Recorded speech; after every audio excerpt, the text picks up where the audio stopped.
कांग्रेस के उम्मीदवार चौधरी लाल सिंह ने रामबन में वर्कर्स मीटिंग में शिरकत की। जम्मू कश्मीर कांग्रेस के सदर वकार रसूल वानी समेत कई दीगर सीनियर लीडरान ने शिरकत की। लीडरान ने वर्करों को गांव देहात में जाकर कांग्रेस पार्टी के मंशूर को हर घर तक पहुंचाने की अपील की। वकार रसूल ने डीपीएपी उम्मीदवार को तनकीद का निशाना बनाते हुए कहा कि इस बार कांग्रेस को बीजेपी और इनके हिमायती उम्मीदवार से मुकाबला है। चौधरी लाल सिंह ने अवाम को एकजुट होकर कांग्रेस पार्टी का साथ देने की अपील की ताकि जम्मू कश्मीर के वकार को दोबारा बहाल किया जा सके। वानी ने डॉक्टर जितेंद्र सिंह को जवाब देते हुए कहा कि जिला रामबन की तरक्की सिर्फ कांग्रेस की वजह से मुमकिन हुई है। लाल सिंह ने कहा कि इस बार वो इंतखाबात में जीत हासिल करने के लिए पुरअज़्म है। राष्ट्रीय का टनल जब हमारी सरकार थी तब थ्रू हुआ था, बानाल का टनल जब हमारी सरकार थी तब बना था, रेलवे जो है हमारे टाइम में मनमोहन सिंह बानाल आया, इनॉग्रेशन भी किया और आगे का फाउंडेशन भी डाला। और ये जो हाईवे है ये कांग्रेस की देन है।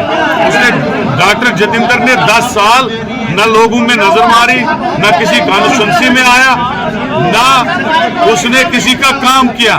अब उसकी हालत खस्ता है, फ्रस्ट्रेशन में ये बातें बोलता है। This game is now over, वो हार चुका है और चौधरी लाल सिंह और कांग्रेस उसको उखाड़ के फेंक देंगे। बड़ी अच्छे तरीके से हम इस इलेक्शन में जीत हासिल करेंगे, अब चिंता मत करो।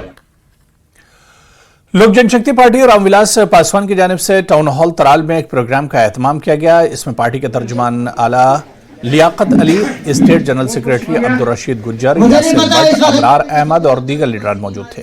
लीडरान ने कहा कि लोक जनशक्ति पार्टी वोटों की सियासत नहीं करती है बल्कि आवाम के दुख दर्द का जायजा लेने के लिए इस प्रोग्राम का एहतमाम किया गया है। 1 दर्जन के करीब लोगों ने लोक जनशक्ति पार्टी में शमूलियत अख्तियार की।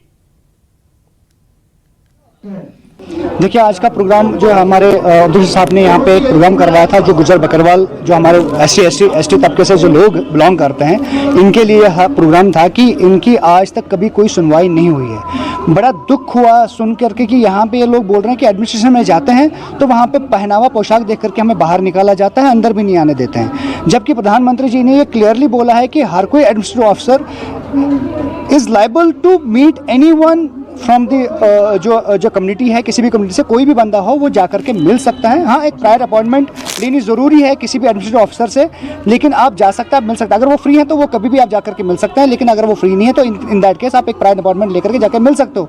बट यहाँ पे ऐसा सुनने को मिला है कि यहाँ पे इन लोगों को एडमिनिस्ट्रेशन में आने की एंट्री ही नहीं है, फर्स्टली। सेकेंडली, इनकी जो प्रॉब्लम्स है कि जो बिजली का बिल है, जैसे मैंने इसलिए पहले भी प्रोग्राम में बताया कि बिजली का बिल ठीक है, जिनकी जो हैसियत है उनकी बिजली का बिल उसके हैसियत से आए।